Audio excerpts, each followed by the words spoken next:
হবিগঞ্জ ৪ আসনের স্বতন্ত্র সংসদ সদস্য ব্যারিস্টার সুমন কিন্তু জামিন পেয়েছে। সামাজিক যোগাযোগ মাধ্যমে আমরা বেশ দেখছি। সত্যিকার অর্থে তিনি কিভাবে জামিন পেলেন এত তাড়াতাড়ি, তা মানুষের মধ্যে কিন্তু নাড়া দিয়ে যাচ্ছে। আপনারা অনেকেই জানেন যে ২০২৪ সালে ১১ই অক্টোবর গ্রেপ্তার হন যুবলীগ এবং বর্তমান নিষিদ্ধ সাবেক এই নেতার গ্রেপ্তার খবর জাতীয় সব গণমাধ্যমে এসেছিল, কিন্তু তার জামিন কিংবা মুক্তির কোনো খবর এখন পর্যন্ত সামাজিক যোগাযোগ মাধ্যমে আমরা দেখিনি। তবে তার যে ছবি আমরা সামাজিক যোগাযোগ মাধ্যমে দেখছি, সেটা কিন্তু আমরা ভুয়া একটি তথ্য এসেছে। এবার তার সঙ্গে যুক্ত হয়েছে কৃত্রিম বুদ্ধিমত্তা AI, যার মাধ্যমে কিন্তু আমরা এই কাজটি আমরা দেখতে পাচ্ছি এবং সামাজিক যোগাযোগ মাধ্যমে বেশ এটা ছড়িয়ে ছিটিয়ে গিয়েছে এবং অনেকে মনে করছে সত্যিকার অর্থেই তিনি জামিন পেয়েছেন।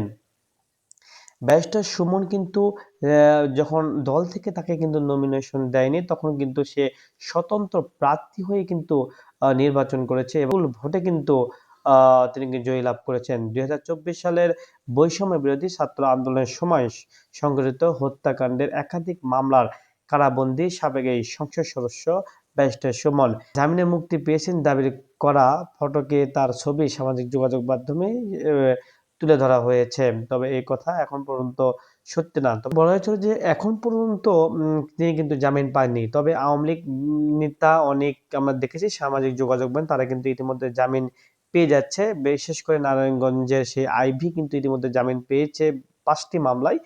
এছাড়াও কিন্তু আওয়ামী লীগের অনেক নেতাকর্মীরা কিন্তু জামিন পেয়ে যাচ্ছে। শুধু এখানে শেষ নয়, তাদের অফিস কিন্তু খোলা হচ্ছে এবং তারা রাজপথে আসছে, মিছিল করছে। আমরা সামাজিক যোগাযোগ মাধ্যমে দেখলাম গতকালকেও কিন্তু নারী নেত্রীরা কিন্তু মাঠে নেমেছে এবং কিন্তু জয় বাংলা স্লোগানে কিন্তু মুখরিত করে যাচ্ছে। অর্থাৎ বলা চলে তারা এখন আস্তে আস্তে মাঠে নামতে শুরু করেছে। অপরদিকে কিন্তু শেখ হাসিনা কিন্তু ভারত থেকে কিন্তু একটি মিটিংয়ে কিন্তু বলেছিলেন যে যারা বিদেশে রয়েছেন এবং যারা লুকিয়ে রয়েছেন তারা আস্তে আস্তে মাঠ পর্যায়ে চলে আসবেন এবং রাজপথে নামবেন, এমনটাও কিন্তু ঘোষণা করেছে বলে আমরা জানতে পেরেছি। তবে কতদূর পর্যন্ত তারা আগাতে পারে এবং অপরদিকে আমরা কিন্তু দেখলাম যে ভিপি কিন্তু সাদিক কায়েম কিন্তু বলেছেন যে শেখ হাসিনা কখনো বাংলাদেশে আসতে পারবে না এবং তার নেতাকর্মীরা কিন্তু বাংলাদেশে থাকতে পারবে না এবং তারা কখনো মাথাচাড়া দিয়ে উঠতে পারবে না। ছাত্র জনতা যেভাবে তাদেরকে প্রতিহত করেছে, যেভাবে দেশ থেকে বের করে দিয়েছে, ঠিক তেমনটাই কিন্তু করবে।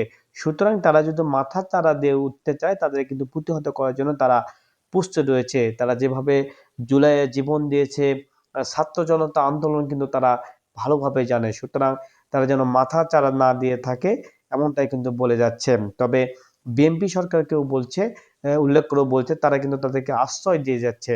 তো এই আশ্রয় যেন তারা না দিয়ে থাকে, তাদেরকে প্রতিহত করার জন্য প্রস্তুত রয়েছে বাংলার মানুষরা। তবে সামনের দিনে আস্তে আস্তে যেভাবে জামিন পেয়ে যাচ্ছে আওয়ামী লীগেরা, তাহলে হয়তো খুব শীঘ্রই তারা আবারও সক্রিয় হয়ে উঠবে বলে মনে করছেন অনেকে।